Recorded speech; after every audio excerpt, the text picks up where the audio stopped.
I have always been proud of my Argentinian background, especially here in Vernon Hills, where it's very unique to this area. You see, I may be the only Argentinian in all of Vernon Hills, except for my dad and my brother, of course. Most Americans think the typical Argentinian eats way too much asada, drinks way too much wine, dances tango like a pro, but most importantly, is extremely good at soccer. You see, I was always fine with this stereotype. I mean, who wouldn't be? Until one of them was used on me. It was sophomore year and I decided to try out for the soccer team. I went in there to the tryouts saying, you know what, I'm going to make it on that soccer team. I had my game face on. I was ready to dominate. It was running tryouts the first day, and when the coach blew that whistle, I took off. I was behind everyone, then I kept sprinting and sprinting and sprinting, then I made it to third or fourth place. Lap after lap, repeat after repeat, I kept making those laps, third or fourth place. And I said, you know what, I have got this in the bag. I was so confident, I just knew I was going to make it on that team. Then the next day was actually the soccer part. Wow, shocker, you play soccer at a soccer tryout. I mean, who would have known? And then I felt like a first grader among all these, professional athletes. Then the coaches started making cuts. But before that, one kid even said to me, dude, aren't you like Argentinian? You should be like good at soccer. Yeah, I chuckled and agreed nervously. Then the coaches started making cuts. But something in my mind said, you're fine, don't worry. Even though I wasn't that good at soccer, I thought, oh, I'll still make it on the soccer team. But then the coaches started walking straight towards me. Then the sweat started dripping down my hot cherry face. That was me. Then the coach said, Alex, could you come here for a second? Yeah, sure. You see, you're a very good athlete physically, but you just don't have the soccer skills we're looking for. I mean, there are many other guys trying to try out for this team, and they just have more experience and more skills than you. I hope you don't take it wrong. It's nothing personal. Yeah, sure, it's okay. I get it. But it wasn't okay. I wanted to be the Argentinian that everyone thought was the next Messi. I had aspired everyone else's expectations, but I couldn't achieve them. The next day, I was down in the dumps. I didn't want to do anything, so I just watched episode after episode of Netflix. Who doesn't do that? Then I decided, you know what, I'll just do something. I was hungry, so I'm like, okay, I'll make myself some breakfast. Then I saw bread, eggs, milk. I'm like, you know what, I'll make some French toast.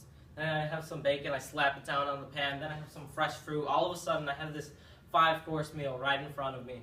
Then I gobble it all down. Then I go straight to the gym to practice my swim laps. You see, the swim season was coming up soon and I wanted to be ready. I did lap after lap, set after set, until I was done. But I completed every single one. Then I went home to work yet again, even though I was exhausted. You see, I was working on this art project that would be a gift for my aunt. It was a black charcoal paper and I was painting with white charcoal. It was a nice lily flower with a pond in the back, flowers, and I was almost like halfway done. I was really getting into it. Then I started to think about what that kid said the other day. Just because I was Argentinian didn't mean I had to be good at soccer. I didn't even have to like soccer. Then I said, why couldn't I be the Argentinian that was good at soccer? Why couldn't I be the Argentinian that was good at art, swimming, cooking, so many other things besides soccer? I had lived up to everyone else's expectations, and I couldn't achieve them. So I decided to show people the true me and what I was really good at.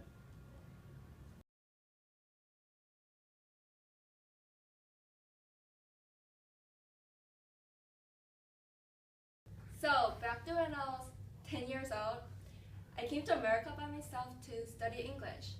But the only problem was that I was staying in South Chicago. On streets, I saw gangs shouting, cursing, making fun of people walking by. At school, I saw inappropriate words and drawings on the walls. The bathrooms smelled like cigarettes. And I saw people fighting all over the place, in and out of school grounds, and it was just terrifying. I didn't want to go to school. I didn't want to be a part of anything. And And after school, I'd go home, I'd pull the covers on top of me and just hope I could slip away from this terrifying world that I was living in. It became a habit of mine, and I never noticed that I was really doing that until this one day I did. I uncurled myself, I looked up to the ceiling, and I was like, whoa. Have I been sleeping like this for the past few months? What am I so afraid of? This wasn't the girl that I thought I was. This wasn't the confident, brave, and proud girl that I knew I was. And it was just pathetic. And I needed to change myself. So, from that day, I decided I was going to change. But I didn't know what to change first. So I started to study. My grades gradually started to go up, except for my language arts grade, which was the reason why I came to America. But I kept trying anyways. One day before Christmas, it was like around final exams, I was going down to my science class room and thinking over stuff because we were going to have a huge test. I was like, okay, I got this, I got that. And then I hear someone call my name. Rim! I turn around, but there's no one there. So I was like, okay, ha ha ha ha, Rim. Now you're hearing things. And so I keep walking, but then I hear someone call my name a little bit louder this time. Rim! Rim! So I turn around and I see my language arts teacher not running, but like walking really fast towards me. So I walk towards her, and before I can say hello or why did you call me, she grabs my shoulders and she's like, your essay was so good, I loved it. Now you have an A. And I was like, because I was so stunned. I've never gotten an A on my essays before, and I had a B in class. It just never seemed to go up to A, but she was telling me that I got an A on my essay, and that was just, I was so happy. So I went, right there. Then she stroked my hair and she looked at me and she said, you're such an incredible girl. I'm so proud of you. Congratulations. Bang, right at that moment, I realized that I've been enjoying school, I've been enjoying achieving all my goals, I've been enjoying hanging out with my friends, and I wasn't going home and going under the covers, just trying to protect myself. I was standing up for myself, and I have achieved all of my goals, enjoying my life, and being Harim. And that's the bravest way you could ever live. So people tend to think that I'm shy, I don't take any risks, and I'm quiet, the girl in the corner, you know, no talking. But I do take a lot of risks, and I've been taking risks all through my life. And I can confidently say that in situations, I am more braver than what people think of me. Thank you.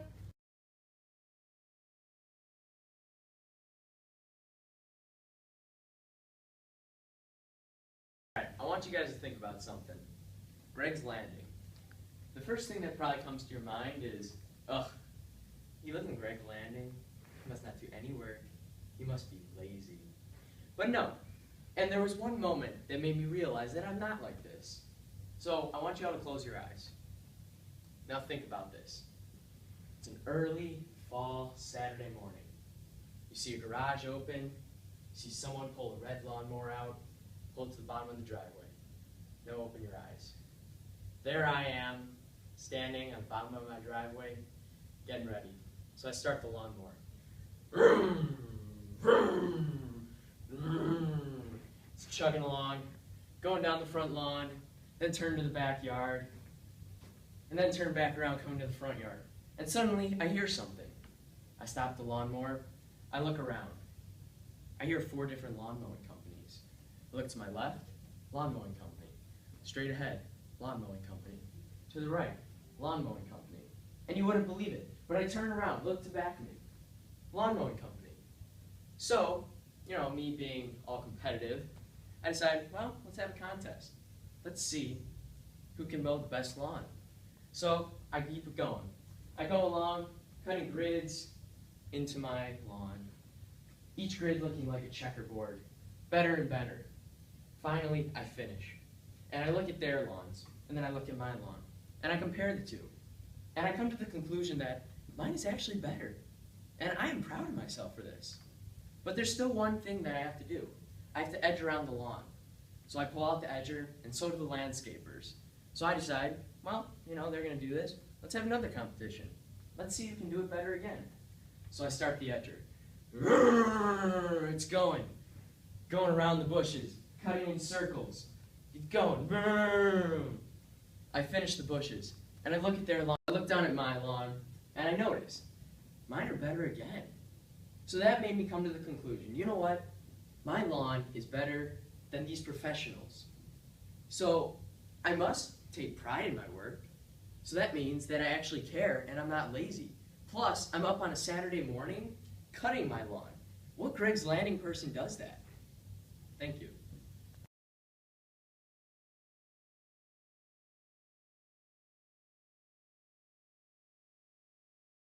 While watching the news, you may have seen video clips or interviews of teenagers who so surprisingly decided to do something worthwhile with their time.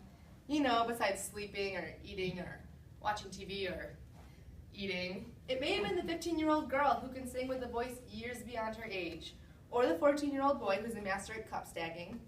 Now don't get me wrong, I have my fair share of days where I just want to sit on my couch, watch reruns of Criminal Minds, and eat, well, whatever junk food I can find. But just because I'm a teenager doesn't mean I'm not capable of doing something meaningful.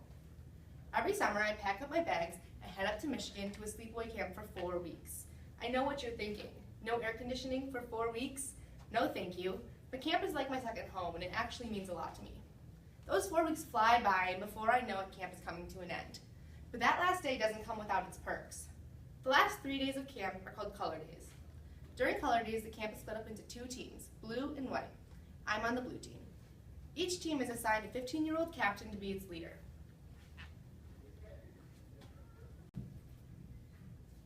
Captains are chosen through a voting process, and to announce who's won the title of captain, there's a ceremony. The night of the ceremony, we walked down to the lakefront by torches. They sat us in rows, youngest campers in the front, oldest campers in the back. We sat crisscross applesauce and face forward.